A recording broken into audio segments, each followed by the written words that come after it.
After the girl stopped begging for love, the father and husband who had hated her like an enemy in her past life. Now, in this life, were acting like madmen, trying everything they could to make it up to her. And yet, in the girl's heart, the only one she considered her dearest family, the one she cherished, was the loyal hound she had raised with her own hands.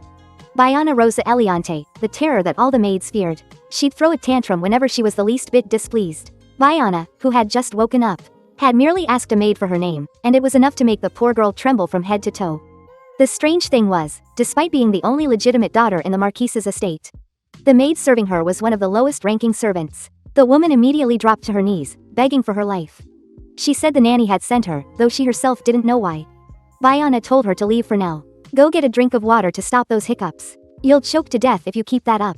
But the maid couldn't comprehend her lady's sudden kindness. She remained kneeling, motionless, until Biana spoke harshly. Get out now and call another maid. Only then did the maid scramble out of the room. She heard from the other maids that her nanny had openly gone to see the Marquise today. The girl immediately set out. If this had been the old Biana, she would have at least taken her anger out on the maids. In her memory, the nanny was the only person who ever cared for her, who looked after her. That's why her former self couldn't bear it when the nanny put the Marquise before her. But why? It was all just a childish farce. As she walked down the long corridor, the maids scattered like mice seeing a cat. She knew it would be like this. Since she already knew her tragic future, she had to live a kind life. She had to change her fate. Ignoring the maids who tried to stop her, she kicked open the Marquise's door. Inside, 3 people were locked in a heated argument. The atmosphere instantly fell silent. So, everyone's here. The Marquise made to leave first. The Marquise screamed, I hate you. Her screams were hysterical. Looking at her now, the Marquise looked remarkably similar to how Biana had been in her final moments, dying and full of hatred for the world. The only daughter of the wealthy Count Anning, she became the Marquise of Eliante at the age of 18. It was common knowledge that she had chased after the Marquis for several years. She had spent a fortune trying to win his love, but the Marquis was a cold man. He didn't just avoid kind words, he absolutely loathed any form of physical contact. She grew more and more desperate for her husband's love and went to great lengths to bear him a child. But a daughter who couldn't be an heir was meaningless, so she directed all of her resentment onto her child. Biana laughed. Even if she had been a boy, what would have changed? The reason the Marquis didn't care about his child was simply because he had no interest in his wife. She figured that even if she explained it to her, the crazed Marquise would never understand. The next second, her mother lunged for her daughter, all the while screaming, die. The nanny rushed to block her, but got caught in the crossfire. The woman charged recklessly toward Biana. The girl sidestepped the attack. I should get out of here for now, she thought. She quickly shut the door. Deafening shouts erupted from within the room. She calmly commanded a knight, hang your sword on the handle. Don't let the Marquise out. But the door began to shake even more violently, accompanied by the endless sound of nails scratching at the wood. In her memory, the Marquise had never been this unhinged. Is it because of the Marquis? She thought, composing her expression. She turned around with a smile. Thank you all for your hard work. Then, she left as if it had nothing to do with her. Ever since her marriage, the Marquise had never once set foot in her husband's residence, all because the Marquis had forbidden it. He even had guards posted at his office and bedroom. So, how was she even born? Biana's appearance certainly resembled the Marquise, but she didn't look like the Marquis in the slightest. There was no one in the family with golden hair, either. Was Biana truly the Marquise's biological daughter?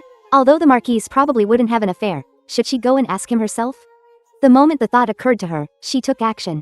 It didn't matter if she was the legitimate daughter or not. After all, this was a life she had already failed once before. There was nothing to be afraid of. A guard asked for her reason for being there. The girl stated plainly that she was there to see her father. Move. With a bang, she threw the door open. The butler looked a bit taken aback. My lady, you've arrived. The Marquis didn't speak. His expression was grim, without a trace of warmth. One couldn't help but wonder why on earth the Marquise would fall in love with a man like that. She walked to her father's desk and got straight to the point. Am I really your biological daughter? The Marquis stopped his pen. What is the meaning of this? The girl didn't show any weakness. It means exactly what it sounds like. Is it that important? If you want to play jokes, go do it somewhere else. Biana continued, although it's of no concern to me personally, if one wants to sit on the highest throne. It's no easy task. Do you want to be the empress? Everyone's jaw dropped. She really regretted not closing the door earlier. And if I said, I did, could you? What nonsense are you thinking? The purity of one's bloodline can sometimes be a fatal weakness. When Biana became empress, her position was often threatened because of questions about her lineage. The Marquis never once addressed this issue. His attitude only caused the rumors to grow more intense. As a result, the empress was isolated and helpless in high society. That's why I need to make it clear now. I'm not foolish enough to jump into a pit of fire while carrying a weakness. So please, answer me. Am I the biological daughter of Marquis Eliant? The Marquis frowned deeply. The question wasn't even worth answering. After a moment of thought, Biana broke into a grin. She understood. It was because he'd never once doubted that she was his daughter. That's why he felt there was no need to answer. He was just a man who was bad at expressing his feelings. So, what had been tormenting her all this time was just a phantom created by her own insecurity. If you want to keep spouting nonsense, get out. Biana smiled, satisfied. She was, without a doubt, this man's daughter. Seeing her reaction, the Marquis froze for a moment. Perhaps her reaction was just too baffling. So, he is capable of making expressions after all, she thought. You asked me if I wanted to be the Empress, didn't you? Among all the unmarried women in the Empire, is there anyone who doesn't dream of becoming the Empress? And yet, the Biana of the past was the same. She thought that as long as she became the Empress, she could live happily ever after, just like in a fairy tale. She asked her own heart. In her past life, she had already become an unhappy Empress. Did she still want to ascend to that position now? Should she follow the life that was scripted for her? What was it that she truly wanted? The position of queen isn't something she can take just because she wants to. That seat comes with a great deal of conflicting interests. In other words, it's not a situation she can avoid simply by not wanting it. Her father asked for her thoughts. Does what I think really matter? Just as the Marquis was about to answer, a loud crash suddenly came from outside the door. They both turned toward the source of the sound, only to see the butler stumbling into the room in a panic. My apologies. Something's happened to the lady. At her mother's funeral, the immediate family all came, as if they were there to watch a play. People were curious about how the Marchioness had died so suddenly, and were even looking forward to seeing how such a beautiful woman was dressed for the occasion. I can't wait to see the body. Among all these people, she wondered how many of them were genuinely grieving her mother's death. Just then, her father came to her side. He placed a yellow flower in his hand onto the gravestone. The crowd began to murmur. The coffin lid hadn't been opened. That meant they were violating funeral rites, insulting the Marchioness. No blessing for the afterlife.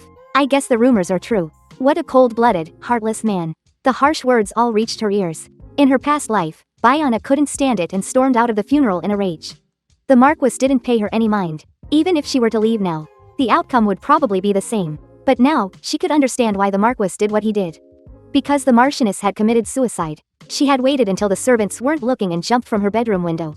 Funerals where the body isn't displayed are almost unheard of. The only exceptions are when the deceased had an infectious disease, or if the body was mutilated beyond recognition. The Marquis had given the order. The lady's cause of death will not be made public. So, that was that. She made the same choice as her father, gently laying a yellow flower on the grave. It was a sign of respect for the Marchioness, even if people would gossip and make accusations. Even if, to her, that woman had never truly been a mother. At that moment, someone walked up to the tombstone. A tall figure stood beside the girl. Biana turned to look. The man who approached was none other than her maternal grandfather, the Marchioness's father. The great merchant, Count Anning. His hand trembled, as he placed a flower on his daughter's grave, then caressed the cold stone, unable to let go. The anguish of a parent having to bury their own child, witnessing it firsthand, was suffocating. Her grandfather stood up, but suddenly lost his balance and started to fall backward. The girl quickly reached out, but luckily, he was caught by another man. Thank goodness, no one was hurt. He seemed to be the man's son. As they were leaving, the man glanced back at her. Why did it feel like he was glaring at her? Was she imagining it? The girl glared right back, refusing to show weakness. She thought he might say something, but he just turned and walked away. How embarrassing. Getting worked up over something so small, all by myself. But why? Did his face seem so familiar? The Marchioness's funeral lasted for 3 days. On the final day, the immediate family went to the crematorium to see her off. Thinking back, there was a time when she, too, had longed for affection, had tried to pretend she was a good and kind person. If she had been just a little bit more like the Marchioness, would her father have cared about her? But even if she asked, there would be no answer now. With the lady gone, the Marquis must be a very eligible bachelor now. Because his only child was a daughter who couldn't inherit the family. But in her previous life, right up to the moment she died, Marquis never remarried. Did the Marquis not hate the Marquise as much as she thought? If only that were true. Maybe she wasn't hated by the person she loved, either. Her father handed her the urn, then cut off a lock of his own hair. This was the final ritual, placing the hair of a direct blood relative inside. It symbolized that their bond would continue even after death. Originally, it should have been her maternal grandfather's hair. As expected, the shock of the first day was too much. Just then, a woman walked over. It seems I'm not too late. I couldn't go in because I'm not a direct relative. So I was waiting out here. She was the Countess of the Great Merchant Anning. Legally, she was Biana's maternal grandmother. This was the first time the two had met up close. The grandmother handed her own lock of hair to the Marquis. After it was placed in her mother's urn, the father and daughter paid her no mind. and simply walked away. Before she left, the grandmother smiled and called out to her. You should go see him. Are you willing? He must really want to see Yingye. He wants to see me? After the Marquise went mad, didn't he refuse to even come to the capital? Why would he want to see me? The grandmother told her, Yingye is that man's only living blood relative. In her past life, after her mother died, it wasn't long before her grandfather, unable to bear the blow, also passed away, leaving behind a massive inheritance. But people suspected that the commoner-born countess had murdered the count for his money. The nanny also berated the countess day and night. So, the young Bayana gave false testimony against the countess. This caused the countess to have a miscarriage during the interrogation. It was clearly her fault. She replied, he's not my only relative anymore. The woman was confused. Was she trying to insult her? His only flesh and blood is Yingye alone. Bayana pointed to the countess's abdomen. That child, isn't it of the count's bloodline? The woman was furious. What nonsense are you talking about? Seeing her reaction, could it be she doesn't even know she's pregnant? Getting too agitated isn't good for the child. Whether you believe me is up to you, Countess. But if you don't want to lose her, you should take good care of yourself. That being the case, you should probably tell the Count. If this is the Count's bloodline. The woman argued, he is not the Count, he is your grandfather. Getting angry with me over a title. What I call him is my choice. Countess, to me now. Family and strangers are no different. Perhaps the Bayana of the past yearned for their affection. But it was only after living as Li Zia and experiencing a parent's love for the first time that I understood. Being connected by blood doesn't make you family. Let's leave it at that. After speaking, she turned to leave. The woman wouldn't give up and asked again. Yingye, are you really unwilling to go see him? But she received no reply. Back at the manor, Nanny was heartbroken for the young lady, but her mother's death had no effect on her at all. Even when the Marquise was alive, she ate perfectly well all by herself. And lived just fine. She listened impatiently to her nanny's comforting words. A wave of exhaustion washed over me, and just as I was about to fall asleep, my grandmother burst in, clamoring to see Bayana one more time. The nanny tried repeatedly to stop her, but with no other choice, Bayana walked over. Let the nanny go rest first. We meet again, Countess. Don't just stand there like that. Come in. The nanny tried to dissuade her, but the girl questioned her with a cold expression. Do you know who you're speaking to? 8 years. She has been the empress for at least half a year now. If I want to preserve the dignity of my position as empress, I must have the power to suppress others. But for the nanny, this was the first time she had ever seen her like this. Nanny was heartbroken. If you can't keep quiet, then both of you, get out. Show the nanny out. There, don't just stand there. Please, have a seat, Countess. The two sat down facing each other. Don't you have something you want to say? You're a little different from what I've heard, Yingye. Was that your nanny? If I were to charge her with the crime of insulting a noble, what would you do, Yingye? The girl put down her teacup. Beating around the bush doesn't suit your personality. What do you want, Countess? Please, just see him once. The girl hadn't expected her to be so persistent. She had no choice but to agree. The two of them pushed open the door and entered. My child, you're here. Come here, a little closer. Seeing this confirmed it. The Countess didn't kill the Count. Besides, there was no need. In the Count's eyes, there was no longer any attachment to life. Are you alright? What reason did she have to be unwell? My own relationship with the Marchioness was never as good as others. In the past, Bayana still held out hope for her, but now all that remained was a sense of pity, woman to woman. They were both once too blind when it came to love. And now? Could they stop now? Or would seeing him again just mean repeating the same thing? Just then, her grandfather hugged her tightly. I'm sorry, I kept avoiding your pain. I shouldn't have done that. It's all my fault, so please, don't cry. What was he talking about? She wasn't crying. Don't cry so hard that you can't even make a sound. My child. After her mother passed away, Bayana received an invitation from the imperial palace.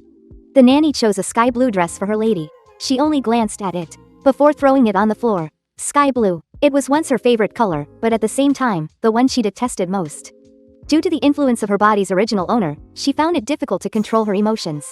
She was already agitated before even seeing him. She couldn't imagine what would happen after they met. Would Bayana fall in love with him again? Would she fall for him just as she did when they first met? She changed into an elegant green dress. In her past life, she too once believed she was the most beautiful person in the world. But that was until she met the one already known as the Empire's #1 beauty, with bright, clear, sky blue hair. The beautiful treasure of the Empire. The Emperor sent an invitation to the Marquis. On the surface, it was to comfort the young lady who had lost her mother, but everyone knew the real reason. The Emperor had 3,000 beauties in his harem and well over 10,000 children. Among them were 6 princes, but only 2 were considered likely to inherit the throne. The first prince, born to the imperial concubine, and the 6th prince, born to the late empress. Although he was named crown prince at birth, the first prince is 16 years older than him. And with the aristocrats giving their full support to the first prince, the crown prince was at a disadvantage in every way. He had the emperor's support, and his first choice was the neutral house of Marquis Lyant. Bayana was afraid that seeing that man would change her. Could she bear Bayana's insane love for him? Just then, her father spoke. I can't believe you're talking to me. In my past life, from the time I became crown princess to empress, the Marquis never asked me a single thing. Why are you suddenly asking for my opinion? You've never done this before. Her father only replied, this is your business. What if I don't want to? You mean you don't want to become the empress? Is that not allowed? In the emperor's mind, he has surely already decided on her as the crown princess. For the current crown prince, there is no better candidate than her. Whether she wants to or not, Bayana will eventually become the crown princess. If I said I'm not interested in the position of empress, would all of this end? The Marquis said it would be difficult. She knew it. Then why did you even ask? Soon, the carriage arrived at the imperial palace. The Marquis extended a hand to his daughter. It may be difficult, but it's not impossible. Bayana was bewildered. Was he saying he would respect her wishes? I really don't know what you're thinking. The two of them walked into the reception room. Greetings to the son of the empire. The emperor's face beamed with joy. As expected of the Marquis's daughter. You look so much alike. A smile like that was unexpected. Back then, the Bayana who couldn't even greet him properly, only managed to make his majesty smile faintly. Come over here, she looked to the Marquis. After her father nodded, the girl walked up to his majesty. How old are you? Almost 11. Upon hearing this, his majesty's face lit up even more. Just the right age. He was clearly testing her. But somehow, it feels like his majesty likes me more than in my past life. Just then, the captain of the guard announced. His Highness, the Crown Prince, requests an audience. He's here. Will I love him to the point of self-destruction, just like last time? Or will I remain indifferent, just as I am now? Looking at him, then and now. This face is still as perfect as ever. Bayana Rosa E. Lyant. Greetings to the little son of the empire. The Crown Prince nodded. His imperial father told him to stand at the front as well, putting the two of them in the same frame. He then exclaimed excitedly, what a well-matched pair. Don't you agree, Marquis?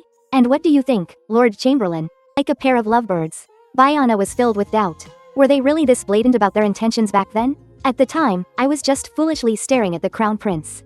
The chief attendant reminded him that it was time for the audience.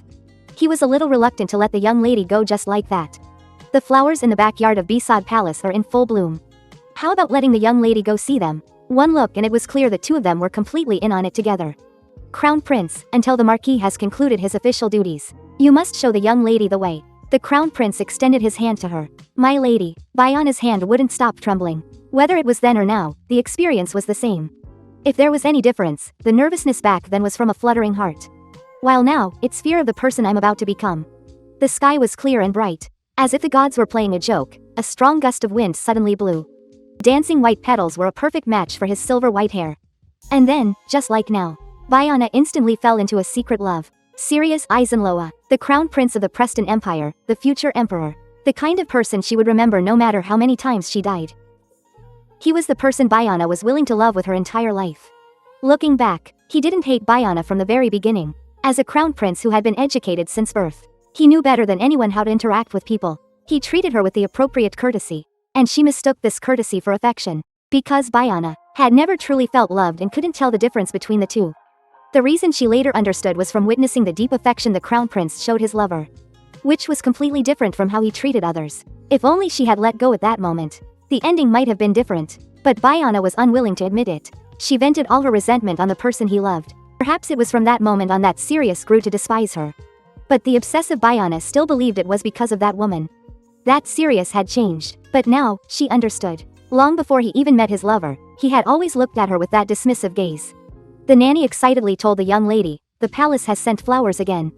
It seems His Highness the Crown Prince is quite fond of you, my lady. Hearing this gave Bayana a headache. This gift wasn't that simple. The wreath of flower symbolizes the Crown Princess. The Crown Prince would never send such a flower. He probably doesn't even know about this. These flowers were a warning from the emperor to the other nobles. Because she held inheritance rights to both Marquis Leotart's family and her maternal grandfather's Count family, she was the most ideal marriage partner for any noble. A woman cannot continue the family line, so her husband would be the one to inherit. However, the Marquise's house should already have a designated heir. I think they were supposed to appear around this time.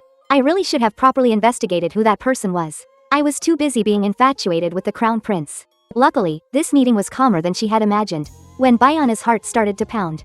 Thankfully, Li Jia helped her get it under control. But in her idle moments, she would always think of the Crown Prince. She decided to go out for a walk. When she arrived at the garden, the entire area was overgrown with weeds. It looked like it had been neglected for a long time. There shouldn't be any wild beasts here, right? Just then, a sound came from the bushes behind her. The girl turned around nervously. It couldn't be a bear, could it? Then again, this is a mansion. At most, it's probably just a cat or a rabbit. She decided to go check, carefully pushing aside the thorny vines. She saw a flash of blue. Was it a cat trapped inside? Should I help it? She had a soft spot for animals. What a problem. Ignoring the thorns, she pulled the little creature out. The next second, after getting a clear look at the little one, the girl's eyes widened. It wasn't a kitten, or a puppy. It was a child. Bayana leaned in for a closer look. The boy was frozen with fear. She stared at him intently, then suddenly reached out and squeezed the boy's soft, cute cheeks. Ooh, they're so squishy. In the distance, a maid's voice called out. Where on earth did that brat hide? Then, she spotted the young miss. Bayana stood up and demanded, what is it? Don't make me ask a second time. Now that the marquise is gone, I am the master of this house.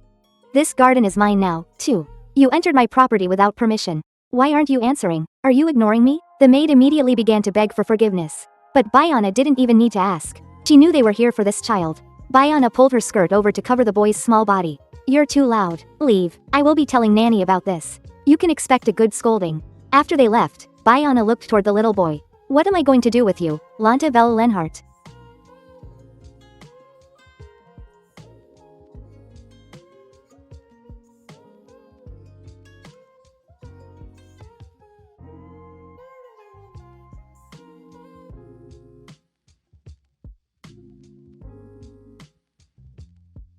The Marquis brought Lanta home after the Marquise's death, but it was a long time before Bayana found out about it. Anyone who saw them could tell at a glance how much he resembled the Marquis. For that reason, Bayana despised him. Right up until she entered the palace to become the crown princess, she tormented Lanta constantly. She had her maids pick on him all the time, and no one ever tried to stop her. In fact, some would even lead the bullying to curry favor with her. Lanta silently endured all the malice. He wouldn't even make a sound when they beat him with sticks. And in those eyes, Bayana saw the shadow of her father. All the anger she couldn't unleash on the Marquis, she cowardly took out on Lanta. Even the Marquis, the only one who could have stopped her, didn't react at all. Lanta could only endure those painful, agonizing days. Thinking about it now, it's very strange. Lanta is the sole heir to the Lenhart family, though the Marquis never mentioned it. But there was no one else to inherit the title. The Marquis's younger brother supposedly died long ago. In that case, he should have acknowledged Lanta as his son and put a stop to her behavior. And yet, the Marquis merely placed Lanta in a separate wing of the mansion and had him educated on everything a nobleman needed to know. In this life, she wanted to raise him herself. She decided to get him treatment first. Let's go. Lanta's eyes lit up as he looked at her. He carefully placed his hand in hers. Come to think of it, Lanta was about 4 years younger than her. But who could have imagined that this tiny Lanta would one day grow to be even taller than the Marquis? Just then, the maids returned. We have to find him, quickly. If the young miss finds out, it'll be even worse. That damn brat. If I get my hands on you, I'll make you pay. It seemed things had been happening in this house that she knew nothing about. To figure out what was going on as quickly as possible, she went to her father's office. She pulled Lanta straight through the door and ordered the butler to bring some medicine. Her father asked what was wrong. On the boy's small hands were covered in scratches, and his cheek seemed a little swollen too. Tell me, who hit him? The Marquise's gaze made Bayana feel uneasy. She embarrassedly confessed that she did. His cheeks felt so soft and squishy, so I pulled them. I didn't think this would happen. It seems a child's skin is quite fragile. Butler, I'll leave him to you. After he's treated, bring some cake to my room. After saying that, she turned back to Lanta and smiled. Of course, you have to come too. Staring at the tempting dessert before him, Lanta was both moved and overwhelmed. Go on, try it. After getting permission, Lanta eagerly reached for it with his hands. He began stuffing large bites into his mouth. Whispers came from behind him. How uncivilized. Truly a child who's best kept in the shadows. Lanta froze, trembling as he listened to the judgmental comments around him. Bayana saw everything, while she didn't mind bullying him herself. No one else was allowed to. So, she ordered everyone out. Ah, a maid protested. You're talking back more and more often. Do I have to escort you out myself? After they left, she merely let out a sigh, yet Lanta couldn't stop trembling. This reaction, when did the abuse start? This is difficult. She had never wanted to form a deep relationship with anyone. Even if I keep a child by my side, nothing about my future will change, right? Do you want my help? If you agree, I'll treat you like a pet. How about it? Lanta's face turned red, and then he nodded. The girl told him, when you make a mistake, you must be punished. Misbehaving is wrong. Lanta choked back a sob. It hurts, when I get scolded. It hurts you? For a moment, Bayana didn't know what to say. Her heart aching for him, she pulled Lanta into a comforting embrace.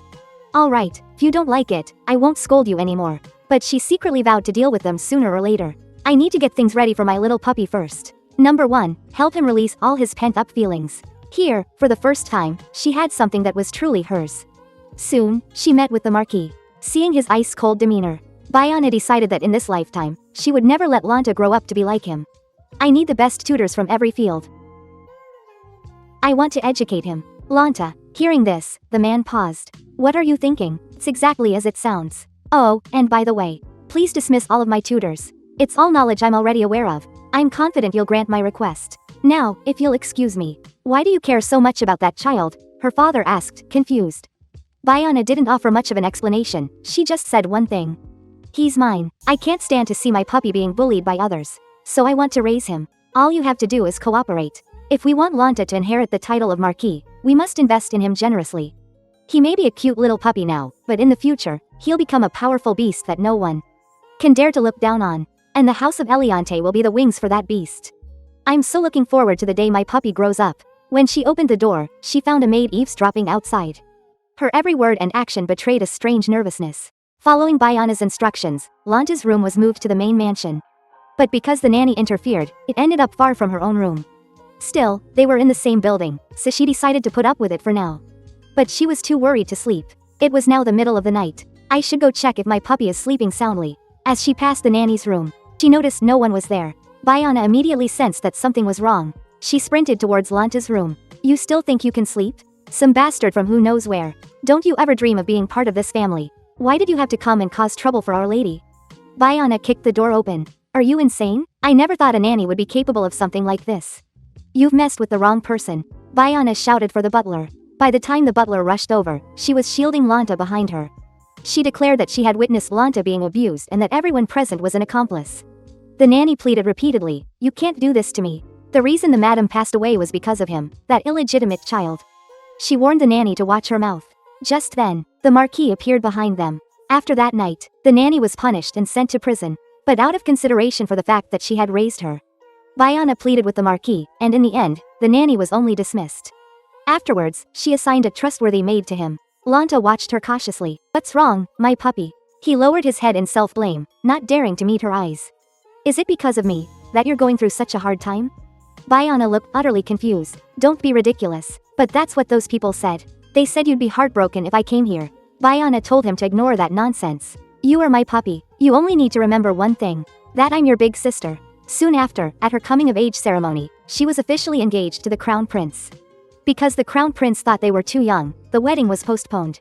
From this, Bayana was certain she would become the Crown Princess on her 16th birthday. 4 years passed in the blink of an eye. In 3 months, would be her wedding day with the Crown Prince. I have to come up with a plan. Seeing her pale expression, Shirui reached out his hand in concern. What's wrong? Are you feeling unwell? She froze for a moment, then quickly averted her gaze. He's just naturally kind to everyone. Don't get the wrong idea. Shirui immediately stood up, saying he would call for the court physician. Bayana quickly stopped him. It's all right. I just felt a little dizzy for a moment, that's all. Are you really okay? Yes. I'm sorry to have worried you, Your Highness. The atmosphere between them grew awkward. No matter how many times they met, she always felt immense pressure.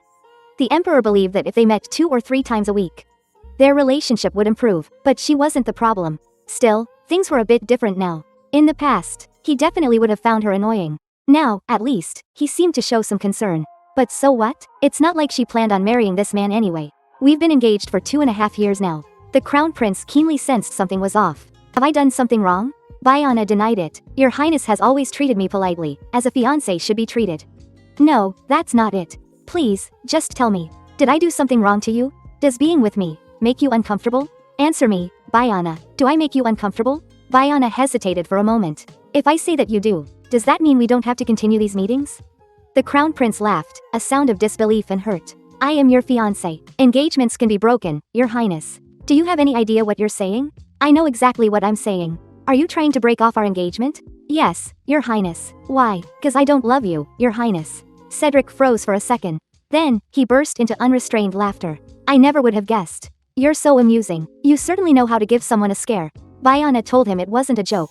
When you talk about love, I can't tell if you're being naive or foolish. Very few people in the royal family or the aristocracy marry for love.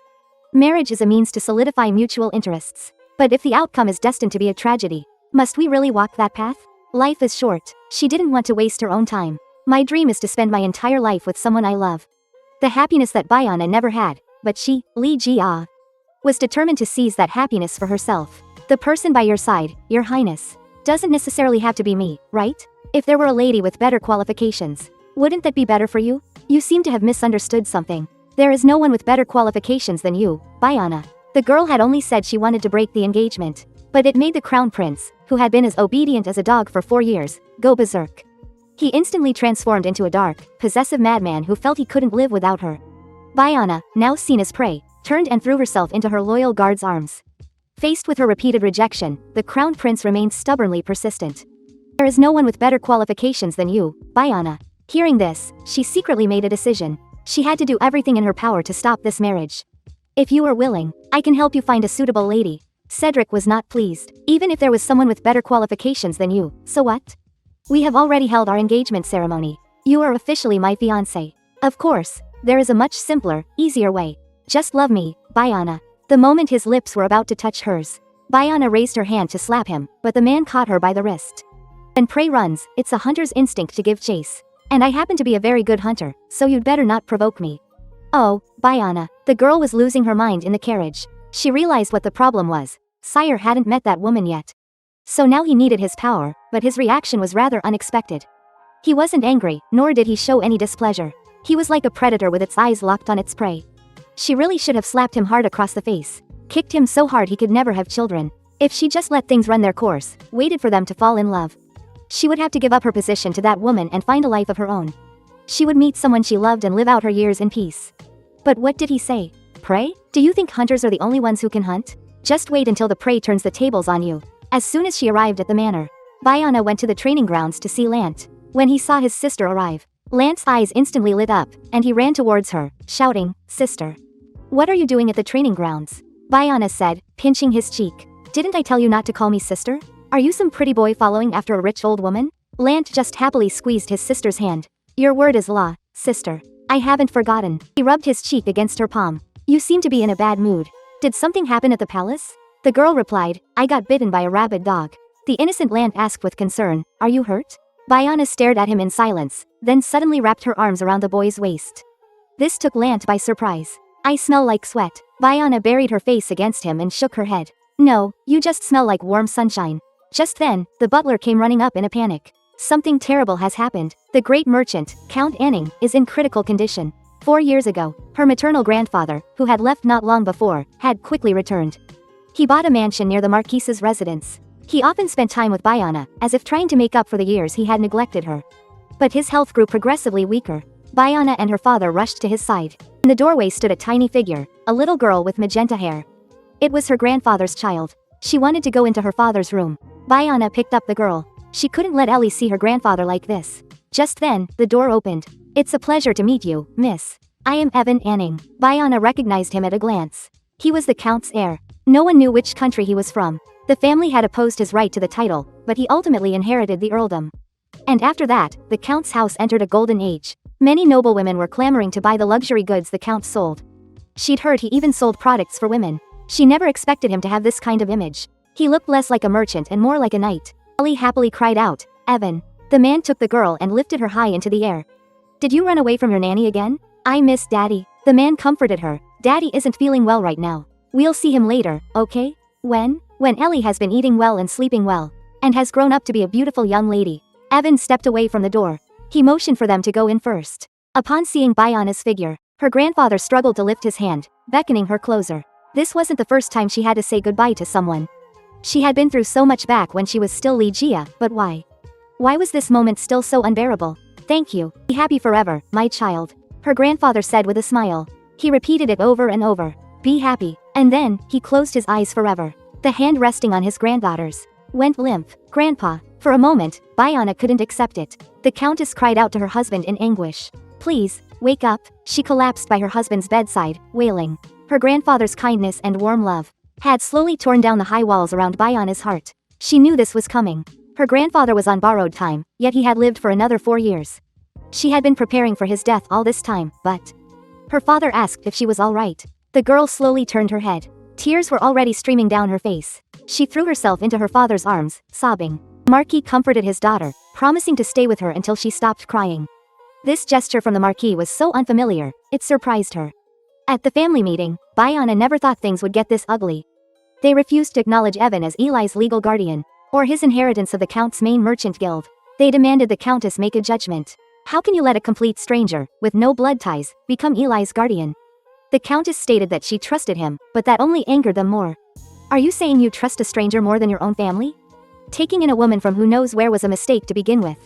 It's debatable whether the will is even authentic. Bayana slammed her teacup down on the table. I'm sorry, my ears must be failing me. Could you please repeat that? Are you suggesting my grandmother had an affair? In that case, I will take that as a direct insult to me. The man, terrified, scrambled to his knees to beg for forgiveness. I don't believe I'm the one you should be apologizing to.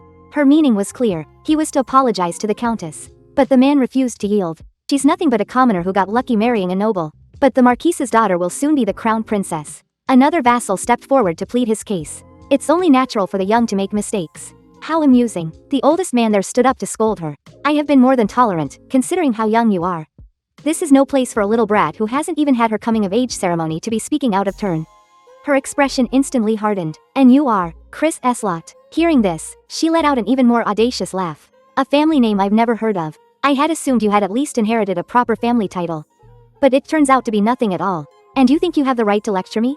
The man bellowed, you insolent girl. That's right, I am a lady. Unlike all of you, I am a true daughter of the nobility. No family name? No middle name? Go on, tell me.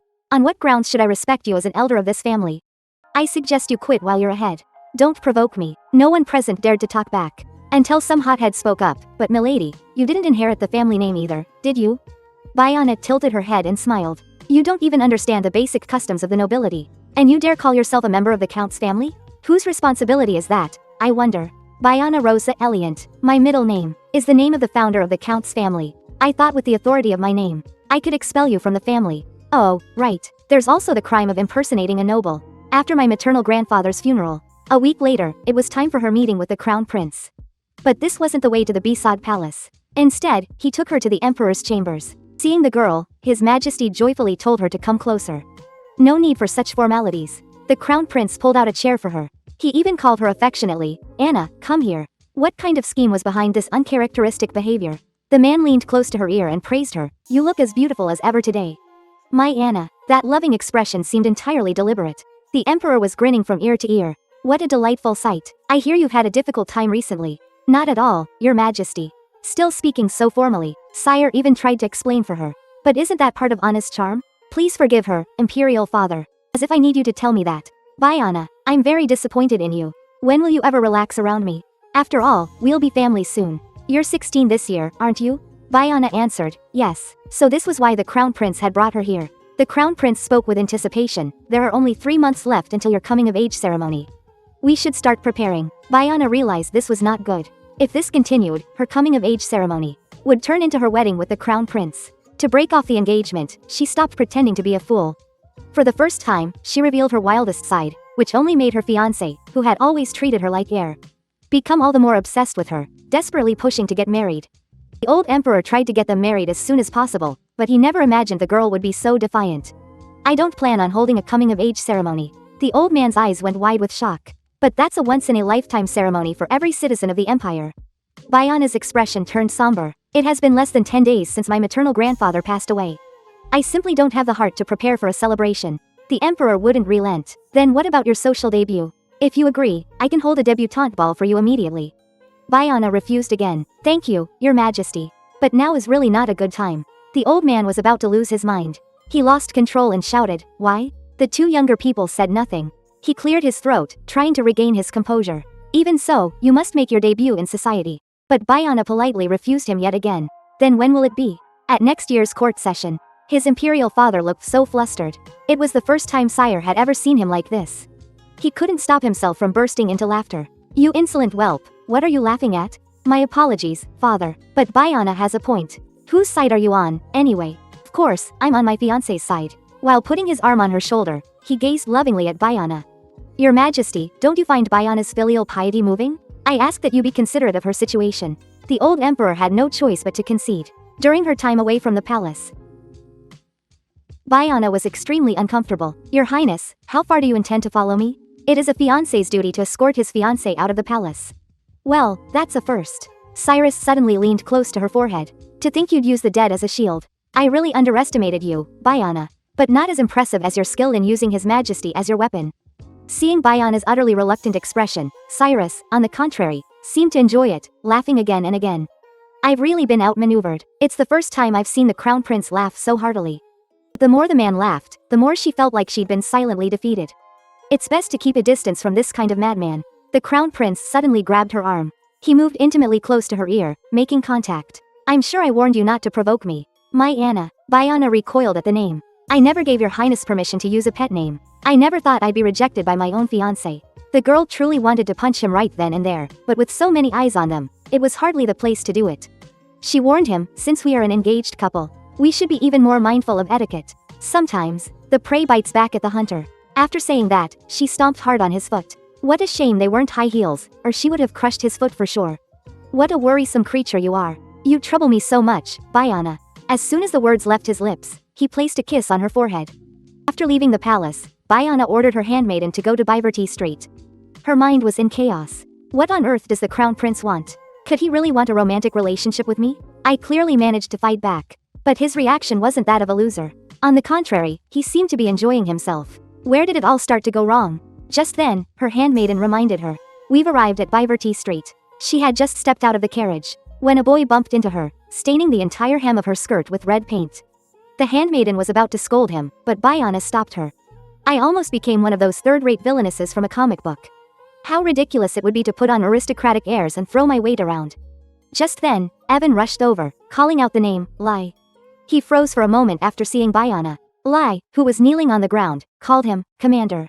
The man bowed in apology. It's been a long time, Evan. There are a lot of people watching. Let's get you changed first. So, Bayana was invited to the third floor of the jewelry shop.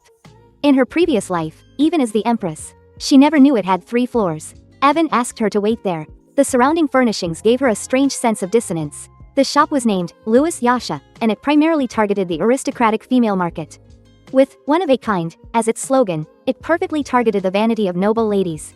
Its products emphasized uniqueness, because unique meant prestigious. She had to admire Evan's business acumen. Without a careful analysis of the female psyche, it would be impossible to come up with such an idea. Beneath the exterior of a knight, was there such a meticulous mind hidden away? The handmaiden picked out 3 luxurious gowns for her lady. Bayana thought they were too extravagant and ended up changing into an elegant yellow gown. Looking back, Bayana had squandered an astronomical sum on her vanity. It was all funded by her annual access to the palace and private properties, even though she had inherited a large fortune from her mother and grandfather. It was still far from enough to support her extravagances, yet before she was placed under house arrest, she had never once noticed a shortage of funds, as if her wealth was a bottomless spring. Where did that enormous fortune come from? Just then, Evan came in with Rai to apologize. A soiled dress wasn't enough to make her truly angry, but she couldn't just laugh it off either. This child's reckless behavior could affect the reputation of the Count's Merchant Guild. She had seen it clearly then, when Evan rushed towards the child. Worry was written all over his face. For the general manager of the stores. For this child to be so important, and to top it off, he had the same hair color as that woman. How annoying. Are their eyes the same color, too? Her name is Rai, is it? Now, what should I do with you? Then, she let out a laugh and said with a teasing expression. Should I kill this child? The boy was so scared he trembled from head to toe. Evan's expression grew tense as well. Even if I were to kill you right here, no one could stop me. That man you trust couldn't stop me either. This is the mistake you've made. She had unexpectedly noticed something about this child's eyes. Evan quickly reached out and grabbed Bayana's arm. And yet, his face was full of worried pleading. You seem to have a lot to say. The boy grabbed the hem of her dress. I'm sorry, it's all my fault. The director didn't do anything wrong. Bayana reached out and patted his head. You don't know who you are, do you? The Inayari, a tribal nation in the western part of the empire. They live in the desert. They have the physical features of humans, but with pupils like a cat's. If they get excited or emotionally stirred, their pupils constrict vertically. Although the child's eyes have this trait, he is not pure-blooded. His skin tone is different from those unique to the desert. The problem is, the empire is even more ostracizing towards mixed-blood Inayari. Did you know? A single moment of your carelessness has put the people around you in danger. If you don't want to endanger them, then you must always remain vigilant. Seeing him shed tears, she asked, do you feel wronged? To be humiliated like this? Just for soiling a dress? If you feel wronged and resentful, then you should build up your strength, so that no one can treat you so carelessly. So that even if they know who you are, they wouldn't dare touch a single hair on your head. If you can't do that, then spend the rest of your life hiding in the shadows. Because that is the only way to prolong your life, and the lives of those around you. After speaking, she ordered a maid to take the child out. Now, let's hear your story. I'll deal with your disrespect towards me later. Evan offered a sincere apology for his actions. He confessed that he didn't know where to begin. As a merchant, shouldn't you be able to beguile your rivals with words? The man said with self-reproach that the Count also often said. He was less like a merchant and more like a writer. Grandfather knew his personality perfectly well. And yet he still let him take over the merchant guild. What on earth did he see in him? You look so much like the Count. I noticed it the first time we met. Bayana was confused. What did that look in his eyes mean? She disliked how Evan unconditionally protected the child, so she said some harsh things to him. But why? Was he still looking at her with such a profound gaze? It's so strange. But in truth, Evan understood. He understood Bayana's good intentions in her treatment of Lei. Because he's of Inuyali mixed blood. The merchant guild has to be extra careful. Weren't you trying to warn him, milady? For the child's sake, and for my sake, too. If you knew all that, why didn't you do anything? Were you just going to let him run around causing trouble? Hearing this, Evan couldn't hide his excitement. I knew it. My feeling was right. You're so much like the Count, milady. The Count used to scold us harshly, too. I'm an orphan. He saved me when I was struggling like a madman just to survive. If it weren't for his grace, I wouldn't be alive today. He also saved many children from prison, including Lei. The Count knew about that child's parentage. Then why did he still? It was a form of atonement. For whom? As she asked this question, it seemed she already knew the answer in her heart. In a place they couldn't see, grandfather was saving abandoned children, spending his entire life atoning to his daughter and granddaughter. There are many children like that. Most of them are doing work related to the Merchant Guild. So, the reason grandfather passed the Merchant Guild to Evan was probably because he needed someone who could share and protect his secrets. But one question remained unanswered. Was Evan really the true master of this Merchant Guild? Although he seemed steady and righteous, no matter how she looked at him, he didn't seem like the person who founded Wuxia.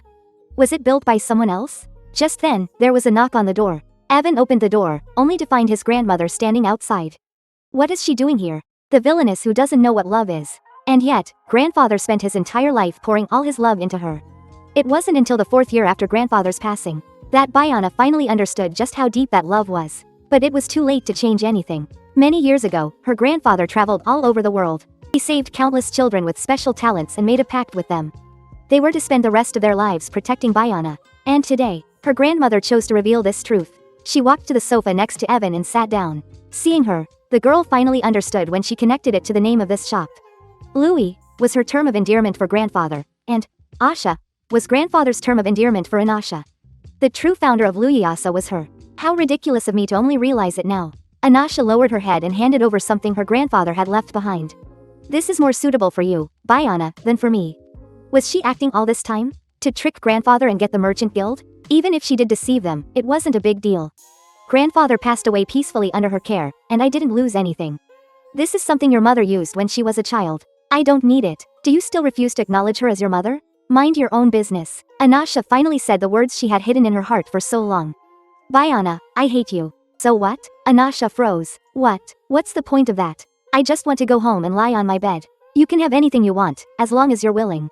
Why are you making that face? Shouldn't I be the one screaming and shouting right now? So, what are you trying to say? Aren't you going to ask me why I'm here? Is there any need to ask? This is exactly why I hate you. It's like you see through everything, completely indifferent to the people around you.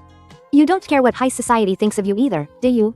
It's not like they see you as an enemy, anyway. Why should I care? There's not even enough time for the things I actually want to do. Caring about what others think, living by their standards, it's just too exhausting. When I was Li Jia, I already lived a bland, unremarkable life. There's no need to do it all over again. Do you have any idea how worried Grandpa is about you? Does living my life as I please really worry him? No matter how much I think about it, I can't figure it out. Even though I've been living as I wish this whole time. Objectively speaking, I've been pretty well behaved. I've only been spending time with Lant at the residence. Nasha sighed in exasperation. Why did you have to acknowledge Ellie's right of inheritance? You know Ellie has a disability. By all rights, her inheritance should have been revoked. But if you had objected in the name of the first ancestor, that part of the will would have been impossible to execute. There was no need to take the title, Bayana. Don't you have any ambition? How is that even possible? Unless you're a saint, who isn't greedy? Then why don't you want the title? You could hold the titles of both Count and Marquis.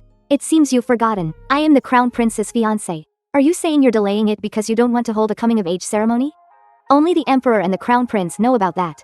How did you find out? You don't have to be so tense. That's not what's important, but it's important to me. Because what you just said makes it seem like you have your eyes and ears all around me. Bayana, I'm not spying on you. It's just that the Imperial Palace has many eyes and ears. I just happen to have a connection with one of them, that's all. I swear. Bayana raised an eyebrow. You're quite capable. It's a necessity when you're running such a large company. I have one last question for you. Why don't you want anything? It's not just the title. It's people, too, and things. You're completely indifferent to everything. What on earth does family even mean to you? Family. It holds no special meaning. Tears streamed down Anasha's face as she looked at you. You act like someone who's about to leave at any moment. Do you know how much that worries everyone around you? I can't stand people who receive all of his care and love, yet remain utterly indifferent. I hate that you don't even want to know about all the things he's done for you. And yet, you, who looks so much like him, still so endearing. I hate you, and thank you for protecting Ellie. In that moment, Bayana's suspicions completely vanished. Anasha didn't get close to the Count to steal his fortune, but because she wanted to be with him until his final moments. Because she truly loves Grandpa.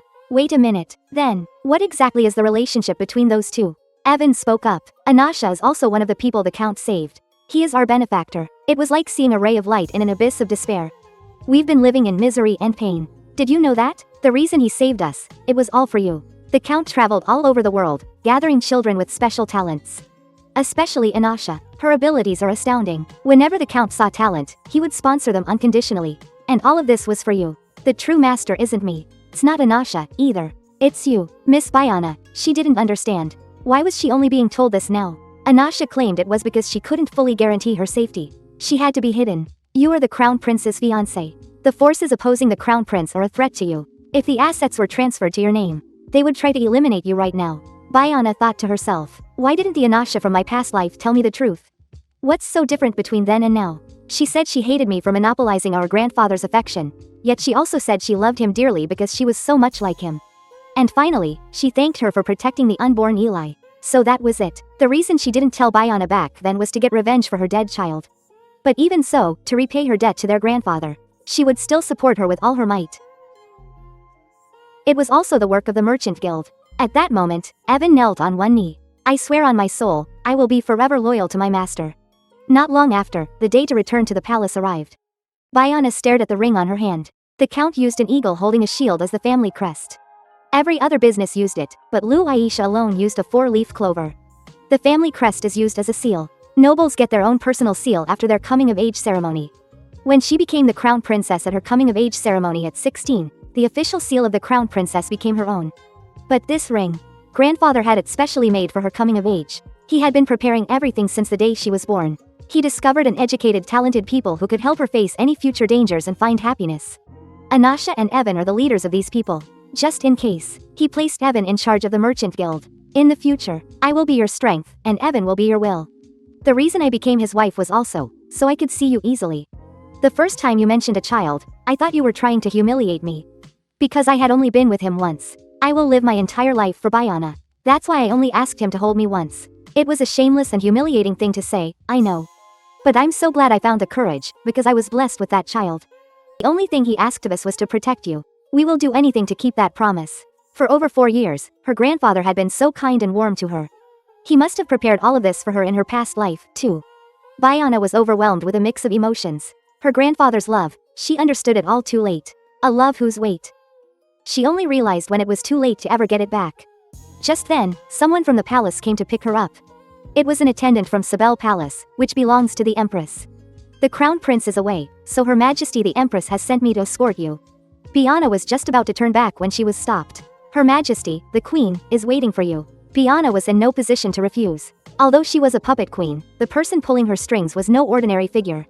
Soon, she was brought to the Queen's palace. Just as she stepped through the doors, she saw the Queen with her shifting eyes, and the Grand Royal Consort, whose gaze was as sharp as a viper's.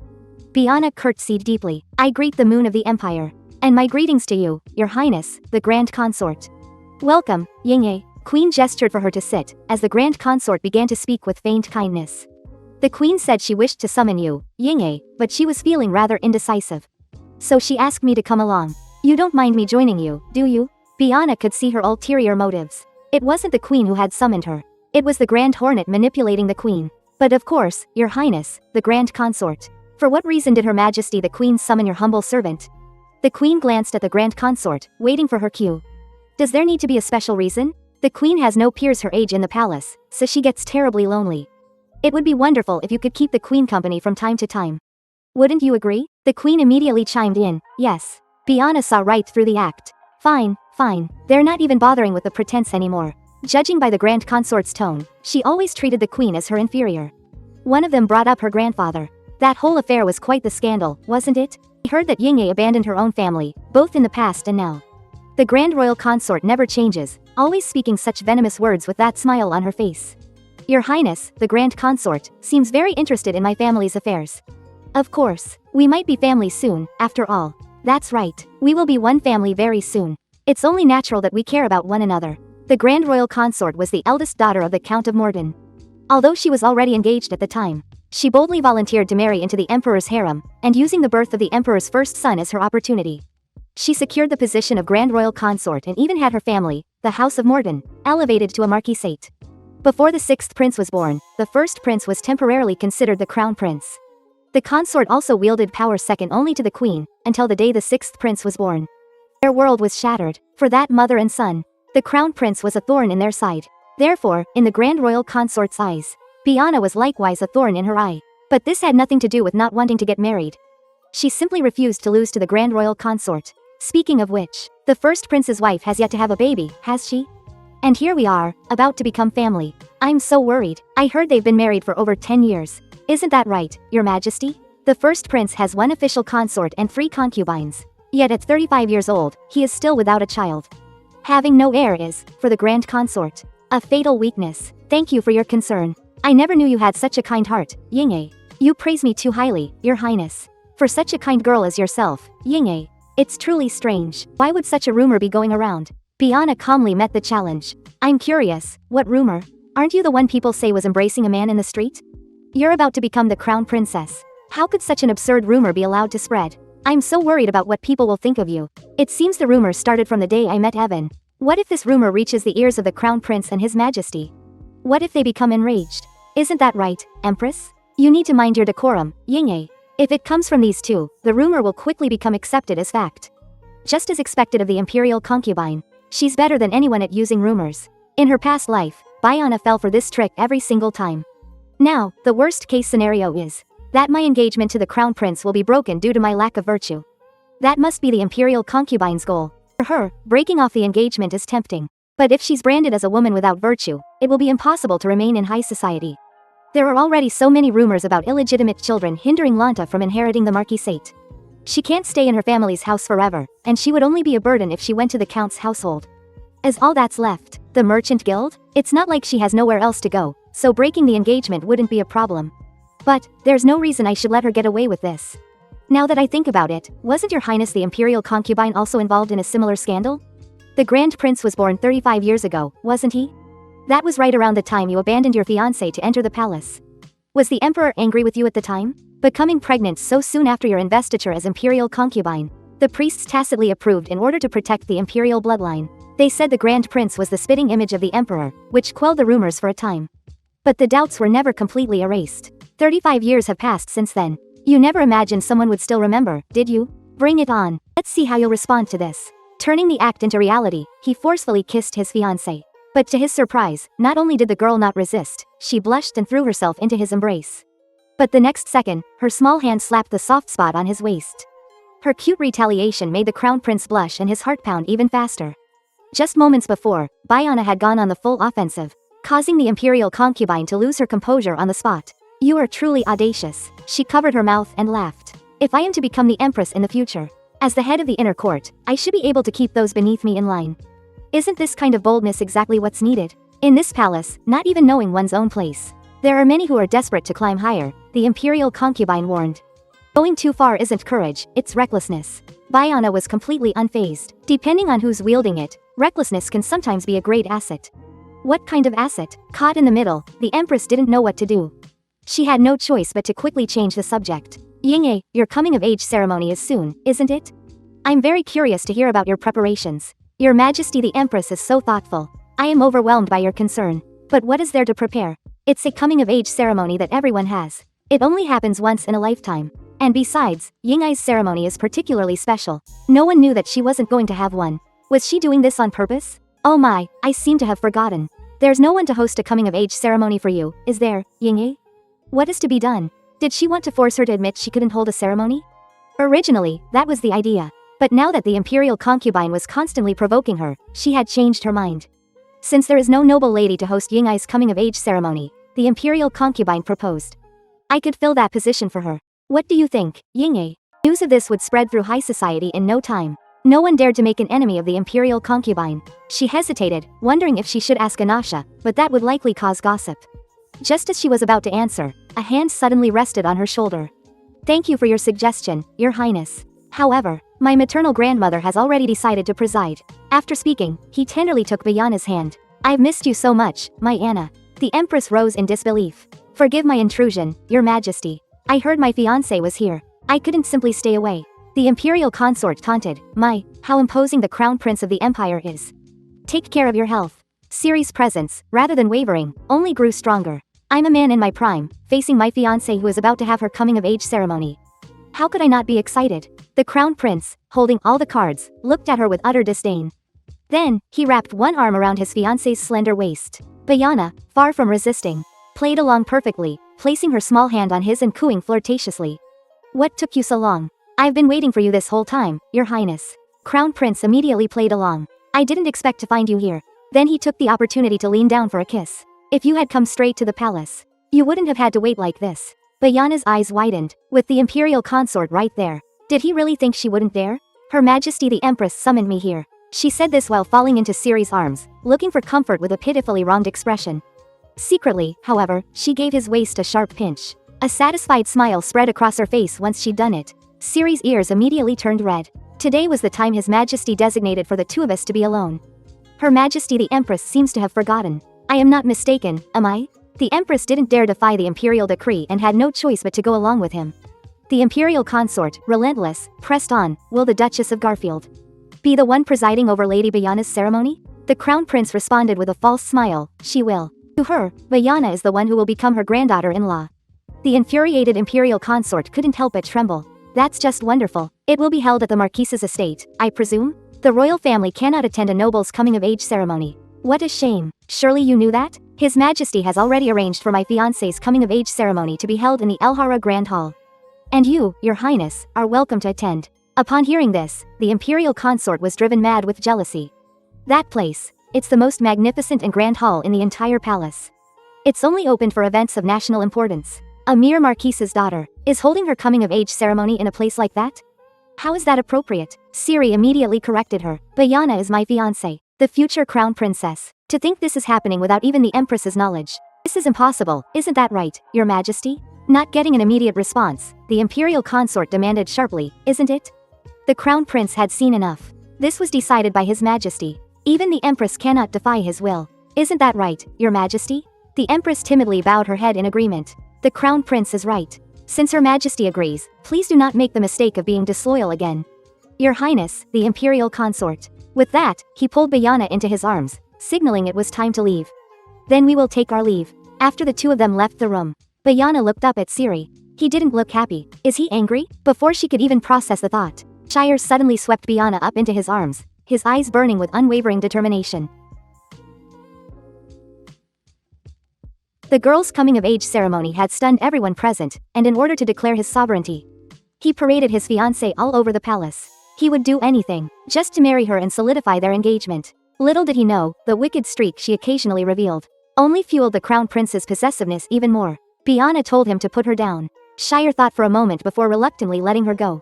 Ever since leaving the imperial consort's palace, Shire had been carrying her around, putting on a public display of affection.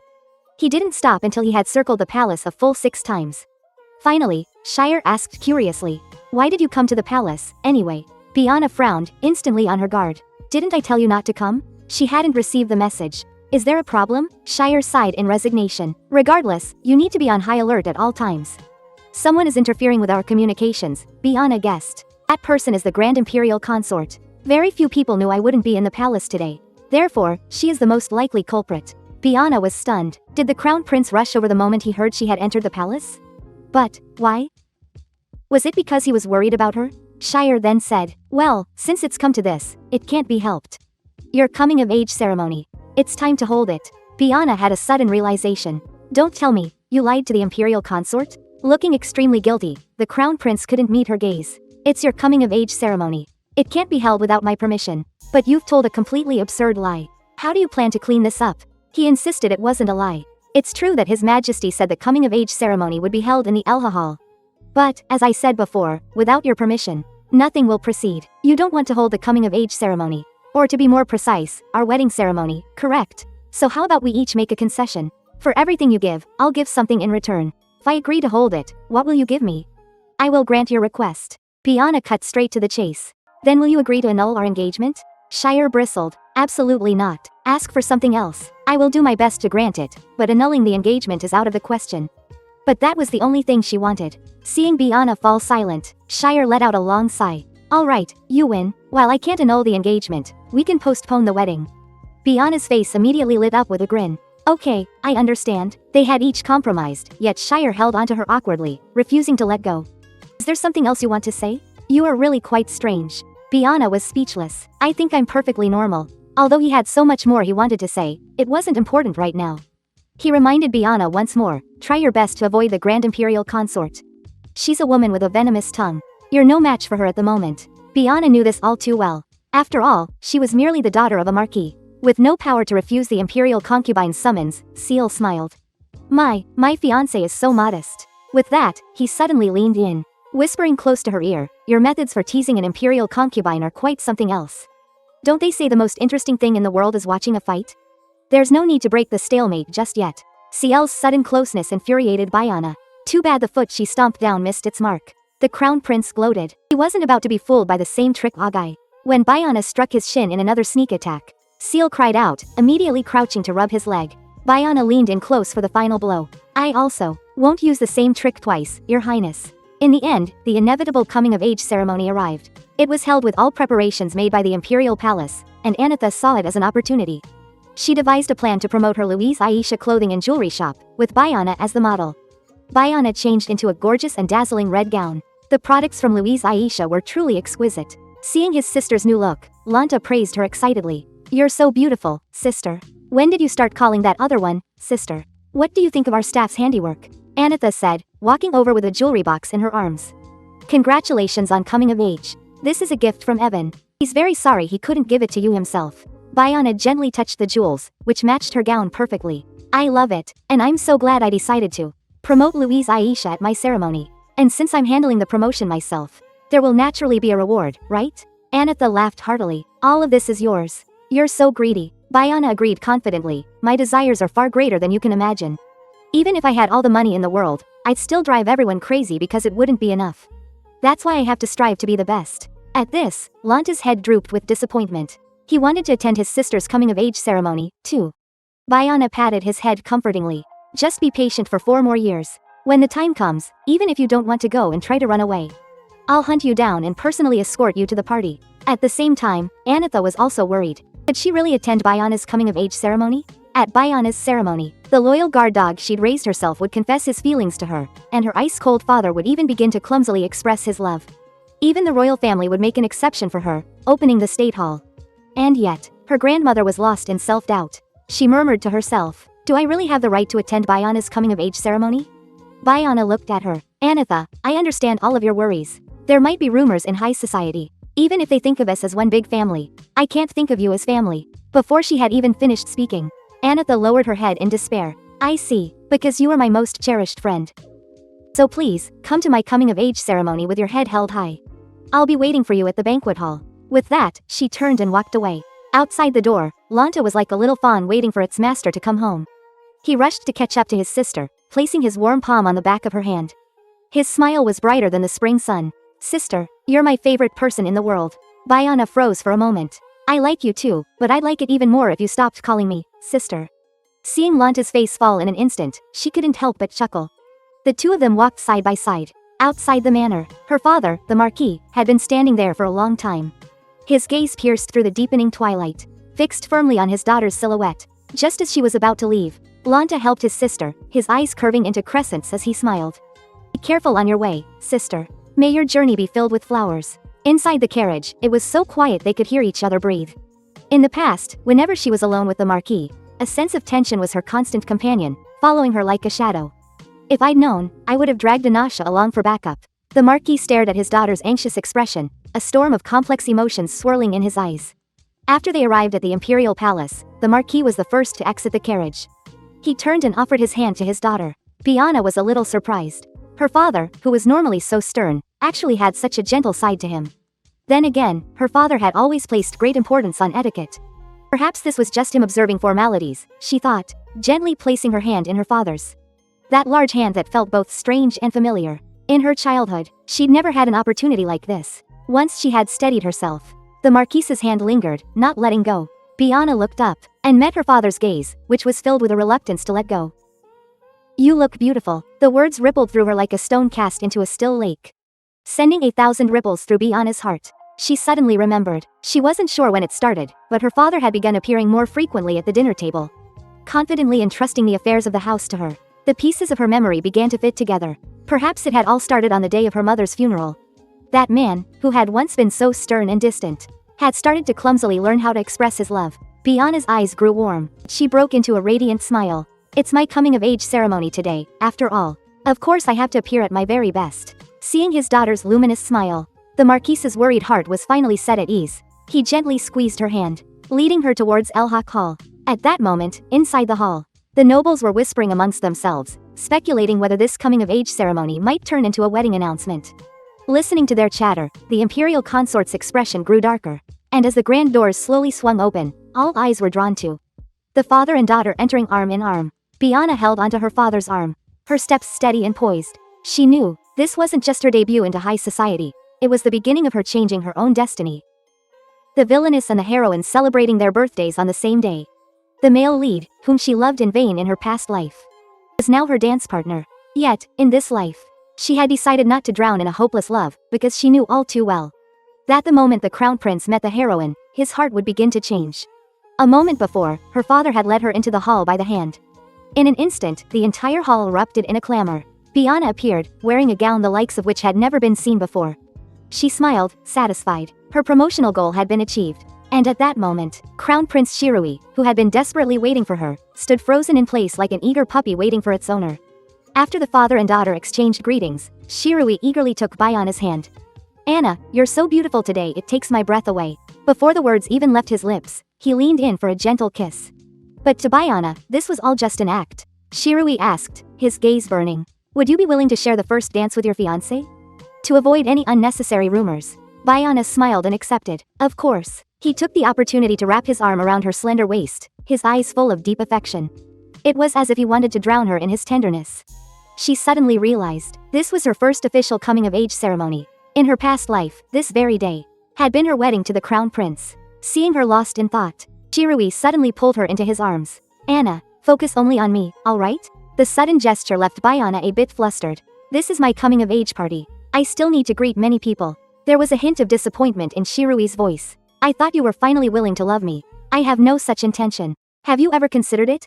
Bianna thought to herself, the moment he sees her, everything will change. "So," she responded coolly, "it's not even worth considering." Shirui's heart tightened. "You're such an enigma, Anna." Their eyes met. She frantically looked away. She warned herself to keep a clear head. Shirui tried once more to express his feelings. "But, when I said you were beautiful today, I meant it from the bottom of my heart." Bianna didn't respond. Her mind, however, was filled with questions. Has the crown prince always been like this? Or has something changed? Or perhaps, have I subconsciously started to crave his affection again? No, that can't happen. In 2 years, Duke Daisha will arrive in the capital with his daughter. Before then, I have to gather as much information as possible. However, there is very little information about them. The current Duke Daisha has long lived in seclusion. His father was the former crown prince, a man skilled in both civil and military arts, whose only regret was having no heir. Until one day, the crown princess was suddenly announced to be with child. The former emperor held a grand celebration for this, but sadly, the good times didn't last. Before the crown princess could give birth, her husband unfortunately died after falling from a horse. The former emperor, overcome with grief from losing his son, fell ill and eventually passed away. On his deathbed, he bestowed the name Daisha upon his grandson. When the current emperor was carrying out a massive purge of the royal family, the only one he spared was Duke Daisha, who had no claim to the throne. That is how he survived. But, being of royal blood, people call him the fallen prince. Sent away to his territory from the moment he was born, he has never once set foot in the capital. And the first time he leaves will be for his daughter's debut in high society. Although few have ever seen them, Bayana knows she will recognize him at a glance. Because he, like the crown prince, possesses the golden eyes that are a symbol of the royal family. And his daughter, she is astonishingly beautiful. Her sky blue hair cascaded like a waterfall, and her figure was light and slender. With her pure and innocent look, she could easily awaken a man's protective instincts. That brilliant smile, completely free of any darkness, was the polar opposite of Bayana. From the very first moment she saw her, Bayana was filled with disgust. The way she would get teary-eyed at the slightest criticism was both annoying and sickening in Bayana's eyes. Lindsay Hildessa, a woman the crown prince had once loved, and a woman Tylai was destined to fall in love with all over again. To break free from her engagement to the crown prince, Bayana meticulously schemed, trying to make the main characters meet ahead of schedule. But she had no idea that from the very beginning, she was the one who made his heart race. Seeing Bayana's face as pale as a sheet, Evan immediately knelt in concern. Should I call for a doctor? Bayana wearily rubbed her temples. It's just a migraine. It's not bad enough to trouble the doctor. Whenever she thought of that person, her emotions churned like a violent tide. It was impossible to calm down. In order to avoid this marriage, she racked her brain. Right now, there were only two paths she could take. Either summon Dessa to the capital before the wedding, or postpone the wedding until she arrived. However, neither path would be easy. To gather more intelligence, Bayana ordered Evan to send men to the west and find out everything he could about Duke Dessa. Especially about his daughter. Evan respectfully accepted the order. He also informed her that the gift she intended for Lant was ready. After Evan left, Bayana was just about to rest for a moment when the door was pushed open again. The visitor, surprisingly, was Lai, the boy who was always so afraid of her. The moment he entered, he started apologizing profusely for his reckless behavior last time. With a cold expression, Bayana warned him, "Be more careful in the future. Not all nobles are so forgiving. Now that you've apologized, you can leave. I never gave you permission to set foot in here." The words had barely left her lips when Lai suddenly straightened his back, mustered all his courage, and shouted, "Please, tell me how to get stronger." Bayana glanced up at his messy hair, her face filled with disdain. Lai quickly explained, "I want to protect Bayana. That's why I have to get stronger. Please, I'm begging you, tell me how, sister."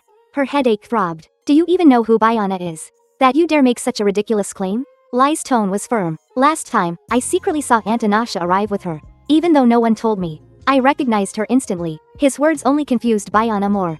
"There's someone else with my name?" Lai solemnly placed his right hand over his heart. A blissful smile spread across his face. "She's the one Grandpa told me about. Child that I must protect." Bayana is frail, and her heart is weak. His words struck Bayana's heart like a heavy hammer. So, in her grandfather's eyes, she would always be that fragile, vulnerable child. He had even tasked a boy as young as Lai with protecting her. Lai pleaded again, his voice earnest. "To protect Bayana, I have to become stronger." Bayana told him to go find Evan, but Lai stubbornly said, "You're the most powerful person I know. Even Lord Evan does everything you say. So you must have a way to help me." Bayana couldn't help but feel a little impressed. So young, yet he already understands that true ability is judged by who holds the power. "Even if I am as powerful as you say, why should I tell you how to become stronger?" Lai was at a loss for words. He had clearly never considered that question. Trying to persuade someone with a few empty compliments. This kid is still so naive. However, what Lai said next made her attitude change completely. "Because you want to protect Bayana, too. I know you're one of the elites, aren't you? And all the elites have a duty to protect Bayana." She couldn't help but smile, nodding in agreement. "That's not wrong. Indeed, that's true. I have to protect myself, as well. So, how do you plan on becoming stronger?" "By becoming a noble," Lai answered immediately. "Because the nobles are the most powerful." Hearing this, her voice took on a mocking tone. "A half-breed from a Nayari dares to dream of becoming a noble?" Lai quickly tried to deny his heritage. But looking at his unusual eyes, Bayana mercilessly exposed his lie. "With eyes like those, you're still going to deny it?" He lowered his head in shame, covering his slitted pupils with his hands. Normally, Bayana would have sent him away without a second thought. But now, she found herself deeply intrigued by this boy. "Alright, I can help you become a noble. But you'll have to prove you're worthy. Have you heard of Rochester Academy? It's the most prestigious academy on the continent. They teach everything from swordsmanship and diplomacy to politics and medicine. In theory, as long as you have a basic education and can afford the tuition, even a commoner can enroll." Seeing the spark of excitement in Lai's eyes, Bayana dashed his hopes. But in reality, very few commoners ever make it in. The basic education the academy requires is the kind noble children receive from private tutors since birth. The tuition is exorbitant. Even minor noble families can barely afford it. And even if you get in, You still have to pass a series of incredibly difficult exams to graduate. If you don't graduate within 7 years, you're expelled. If my terms sound too harsh, it's not too late to back out.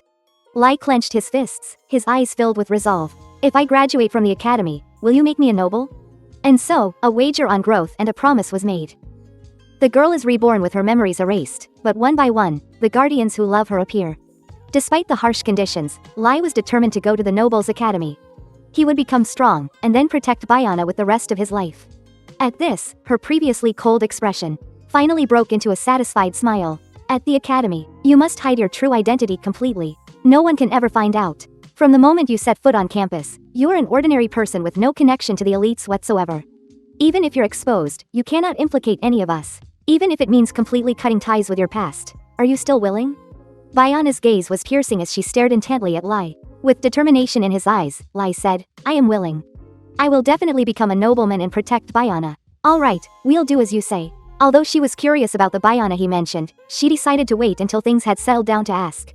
Just then, the door was pushed open with a creak. Caught completely off guard, Lai's face went white in an instant. Evan was just about to lecture him when the boy, like a startled rabbit, bolted. Evan bowed his head guiltily in apology. I'm sorry, my lady. I failed to keep an eye on him. She shook her head gently, indicating that it was all right. At that moment, the man presented her with an exquisite gift box.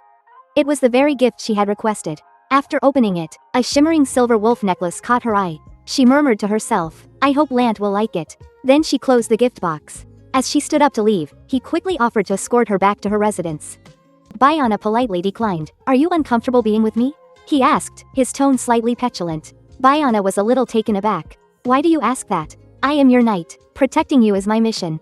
A warmth spread through Bayana's heart. She knew very well that Evan was an earnest man, and in order to uphold his vow, he would undoubtedly be hard on himself, perhaps even to the point of self-torment.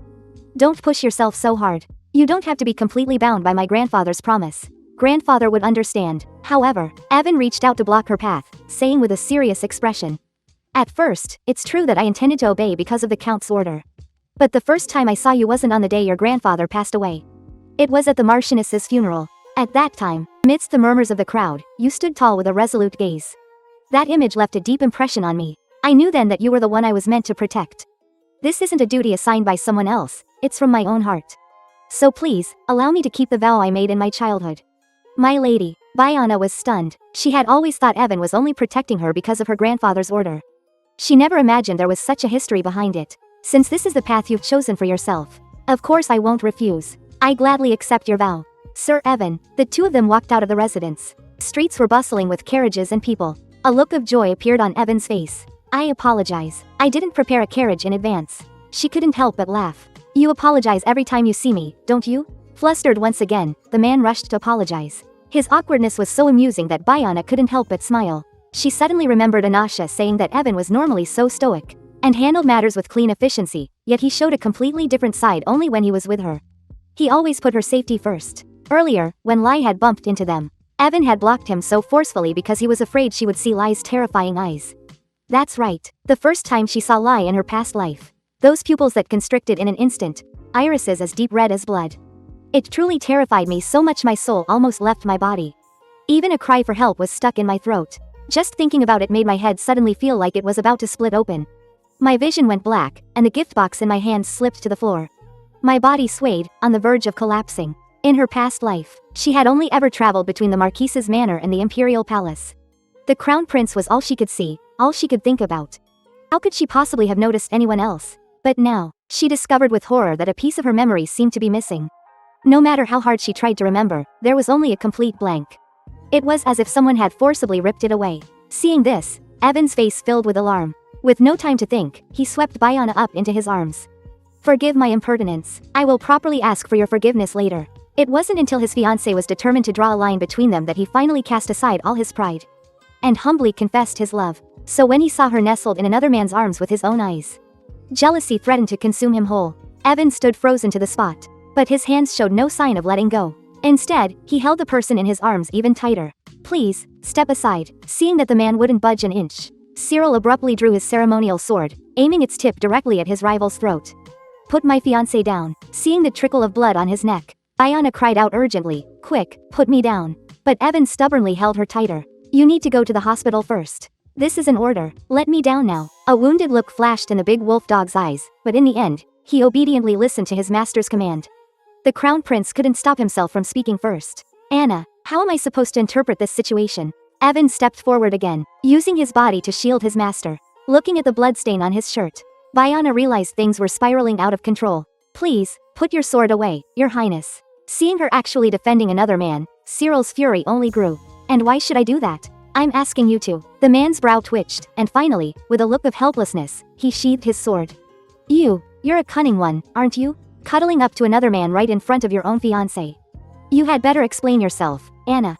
Bayana's impatience was plain to see. I don't feel there's anything to explain. The next second, Cyril suddenly hoisted her up and threw her over his shoulder, striding away in full view of everyone. If you don't want to become gossip for the entire city, don't move.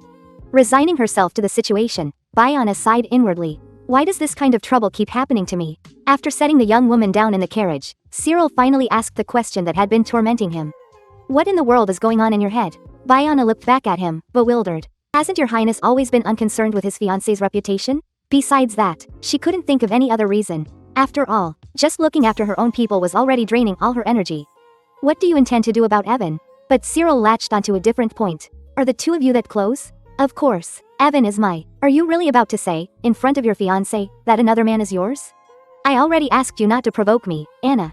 His strange behavior made Bayana all the more confused. The crown prince she remembered was always polite and composed. He had never lost control of his emotions like this. But right now, he was clearly like an ordinary man, consumed by jealousy. Do you love me? If it's not for your reputation, and you don't love me, then why are you angry? The question plunged Shirui into silence. He didn't understand it himself, why he had lost control like this. Seeing his hesitation to answer, Bayana gave a self-deprecating laugh. Would you rather hide the truth than tell a lie? You were the one who asked me to love you. I have no interest in a painful romance. I just want to meet a man who will love and cherish only me, and to have children with him. And live out the rest of my life in happiness. Therefore, that man will not be you. Shirui was completely flustered. He even started to fear what she would say next. Bayana knew that their time together had come to an end. She didn't say anything more. She turned and stepped down from the carriage. Now that it had come to this, he wouldn't approach her again, if only for his pride, right? She could still endure the lingering heartache left behind by this body's previous owner. She looked up at the sky. The brilliant sunset was breathtakingly beautiful. Suddenly, a force from behind pulled her into a tight embrace. Shirui buried his head in her neck, as if silently begging her to stay. His confession of unrequited love from her past life was cut short by her slap. But not only was the man not angry, he even had a smile on his lips. He rubbed the blood trickling down his face and said, I just gave you a little hug. That's quite a reaction. If I were to kiss you right now, would you have to draw your sword and run it through my heart? Was he whispering sweet nothings in your ear? The moment Bayana mentioned Evan, Shirui seemed to go mad. 4 years and 7 months. Toward me, you've always maintained the detached air of a crown prince, yet his name rolls off your tongue so easily.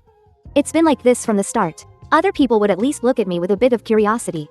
But you avoided the very air I breathed. Yet the way you smile at him, your dimples showing. That's something I can't even have in my dreams. When I touch you, you tremble like a sparrow in the winter wind, but you can curl up in his arms like a kitten. What kind of spell has he cast on you? Bayana looked up and met the dark, churning tide in his eyes. This crown prince, who had always been as cold and hard as iron, now looked like an abandoned cub. As if he were jealous of Evan. As the pad of his thumb caressed her cheek, she quickly slapped his hand away. He clenched his fingers into a fist. Oh, his knuckles turned white from the force. You've always been this way. No matter how hard I try, you refuse to give me even a tiny opening. Don't you know? This is enough to drive a person insane. I don't understand why your highness is doing this. When she questioned, is it just your pride being hurt because you can't have me? Shirui suddenly let out a short, sharp laugh. He ran his fingers through his hair in frustration. I have never seen you as my possession. If I really thought that way, I wouldn't be this anxious and furious. We've been engaged for almost 5 years. But in your eyes, I'm still an outsider. He wrapped the ends of her hair around his fingertip. In the shadow cast by his eyelashes, his eyes swirled with a light that was almost a plea. What on earth do I have to do to get past the walls you built? Bayana didn't understand. In her past life, no matter how humbly she begged, he had never spared her a single glance. But now, why have you suddenly started to care? Your highness, why bother telling me all this? To you, isn't my family background the most important thing? Shirui didn't avoid her gaze. Instead, he let out a low chuckle. Yes, at the beginning, that was true. I just needed you not to get in my way. But later, it's like not expecting to get your clothes wet in a light drizzle. By the time I noticed, it was already His voice trailed off, but in the next moment, his grip tightened. I started counting the days until I could see you. When I'm with you, I find myself smiling without even realizing it. I want your eyes to be only on me. But seeing you lean into another man's arms, I wanted to cut him into 1,000 pieces. Just imagining you falling in love with someone else was enough to drive me insane. If this is love, then I've been beyond saving for a long time. This was the confession she had dreamed of in her past life. But Bayana was trembling slightly. Could she trust him? If this was just a fleeting illusion, how could she be sure he wouldn't change his mind? The moment he saw that woman, her voice was as cold as ice. This absolutely cannot be love. Shirui suddenly grabbed her wrist. What right do you have to be so certain? Was there ever any trust between us? She forcefully pulled her hand back. How do you expect me to respond, Your Highness? By tearfully telling you I love you? Don't be naive. There's only a contract between us. There are no feelings. The air suddenly froze. Shirui's breath hitched. Then, he twisted the corner of his lips into a self-mocking sneer. Yes, a contract. You and your father, you really are two of a kind. Bayana sensed something from his words. Between the crown prince and her father. Was there another agreement? But in the next second, Shirui had already gripped her shoulders, the obsession in his eyes bordering on madness. To hell with those damned contracts. None of that matters now. I like you, please. Don't push me away. What Bayana truly feared was never falling in love with him, but rather, drowning in that vortex of love. And watching the outline of her own self blur, falling apart in that fiery passion. She didn't have an answer right now, but was she supposed to just hide in the shadow of fear forever? If her heart pounded like a drum every time they met, making her wonder if this was what love looked like, then she might as well uncover the answer herself. So, come on, whine to me like a child. Seduce me in your most captivating way. Pour out all your passion to win me back, so that this wavering heart of mine will finally stay for you. After rejecting the crown prince's advances, she instead poured all of her affection onto that loyal dog of hers. All because in 2 years, Aileen would appear, setting aside her own distaste for the woman. The sins Bayana had committed against her in her past life left her too ashamed to face her. In the end, Irene was just like her former self, deeply in love with the crown prince and wanting nothing more than to be by his side. This was a perfectly normal thing. The empire's laws allowed a man to have multiple wives, and even marriage between close relatives. Therefore, people readily accepted the union between the crown prince and Irene, who were cousins. But that didn't mean Bayana could accept it. Back then, after the emperor, the only one who could protect her, passed away, Irene moved into the palace as a matter of course. From that day on, Bayana's torment began. Using her power as empress, she withheld the funds meant for the maintenance of Irene's palace. She even went to her chambers personally to provoke and humiliate someone who knew nothing of court etiquette, who had none of the grace of a duke's daughter, and was powerless against the bullying person who could only weep silently. It was all too easy. The crown prince never stopped Bayana's actions, only occasionally shooting her a displeased look, or simply turning a blind eye. And then, he would gently wipe away Irene's tears and comfort her softly. He could have warned me, the woman tormenting his beloved, but with his tacit approval and indulgence, jealousy completely clouded Bayana's mind, and she foolishly chose to use poison. In the end, although she was lucky to escape with her life, she was sentenced to life in prison. Looking back now, she realized how impulsive she had been, never once thinking that what she was doing to Irene was wrong. Even so, after being reborn, she would never welcome Irene back to the capital with open arms. Evan was still investigating the matter. For now, she could only wait and see. Fortunately, the crown prince didn't hold Evan accountable for his mistake. Yes, just as she had changed, the crown prince had changed, too. As had grandfather, Marquis Anasha. And Evan, everything was completely different from before. Just then, there was a soft knock on the door, and Lanta peeked his head in with an expectant look on his face. Sister, Bayana ruffled his still damp hair. Her tone was slightly reproachful. You're getting more and more careless. As she spoke, she took a towel. Lanta asked in a small voice, do you hate me, sister? Bayana replied with a smile, of course not. Next time, you have to dry your hair properly. What will you do if you catch a cold? Lanta explained, looking pitiful, that he was just too eager to see his sister. I heard from your master that you've made great progress in your training. Bayana's eyes were filled with approval. That's great. You're doing very well. Then, she pointed to an exquisite wooden box on the table. I have a gift for you. It's right over there. Go on, open it. Lanta did as he was told, opened the box, and carefully lifted out the object inside. It was a smooth, warm seal. I made this for you myself. The language of the three-leaf clover is happiness. I want you to be happy forever. My little puppy, do you like it, model? However, Lanta's reaction wasn't the joyful one she expected. He just stared at the seal and then calmly nodded. Seeing this, Bayana gently lifted the boy's chin with her fingertips, making him look at her, her voice tinged with a playful tease. It seems you don't like it. This gift your big sister specially prepared for you. I didn't even hear a thank you. That's so hurtful, you know? Come on, my good little puppy. Hurry and say thank you, Tilda. That intimate, teasing, little puppy instantly struck the boy right in the heart. Lanta's eyes reddened. He suddenly threw himself into Bayana's arms, nuzzling his fluffy head against her dependently. His voice choked with emotion. Thank you, sis. I really love it. Bayana gently wrapped her arms around him. This is something I put my heart into preparing. Before you officially receive the family seal that symbolizes your status. You have to wear this always, okay? The body in her arms clearly stiffened for a moment. Lanta's small face was filled with hesitation. He understood. With his unorthodox origins and delicate position, the path to becoming the head of the family was filled with thorns. But Bayana's next words were like a warm current that dispelled the gloom in his heart. Lanta, if you don't want to be the family head, that's completely fine. Remember, the reason I'm having you learn all of this isn't to mold you into another marquis, and it's certainly not to keep you locked away in a greenhouse. I just hope that when you one day find the path you truly want to walk, you'll have more options to choose from. So, go and boldly do whatever you want to do. No matter which direction you choose, your big sister will always be your strongest support. As for the gossip from others, you only need to remember one thing. You are Bayana's, only brother. That's more than enough. It seemed all the troubles that needed handling had finally settled. Bayana sighed in relief to herself, thinking, I can finally enjoy some quiet days. I won't go anywhere, I'll just stay peacefully at home. However, that thought was quickly shattered. His Highness the Crown Prince had actually come in person. And right now, he was at the main gate of the residence. After being horribly disfigured by his fiancée, the Crown Prince actually smiled with satisfaction.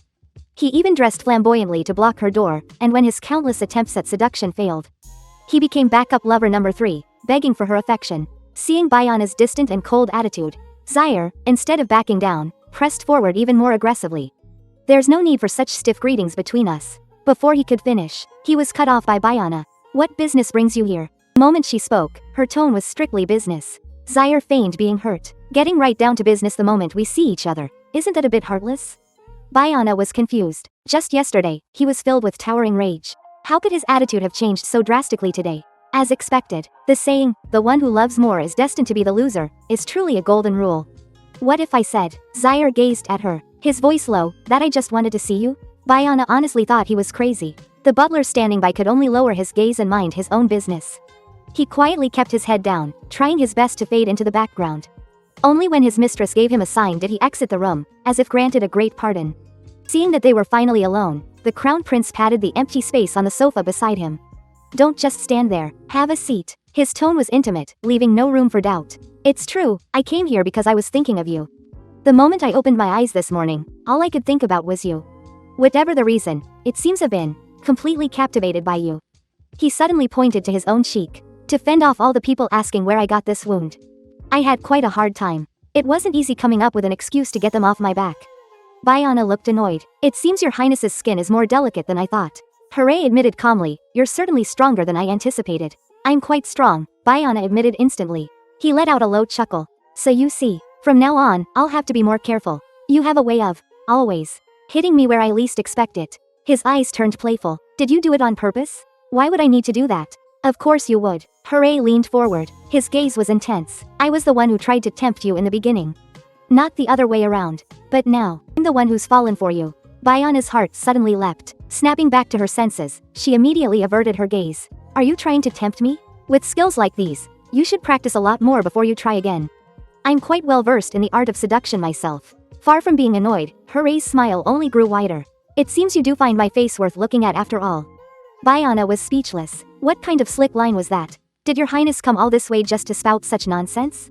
Hooray admitted freely, it's just as you say. I came here to make you fall for me. Whether that means seducing you, or being shamelessly persistent, I have to at least get you to look at me first. Only then can I make a move, right? It seems your highness has a lot of free time. I, however, don't have the luxury of sitting here listening to you ramble.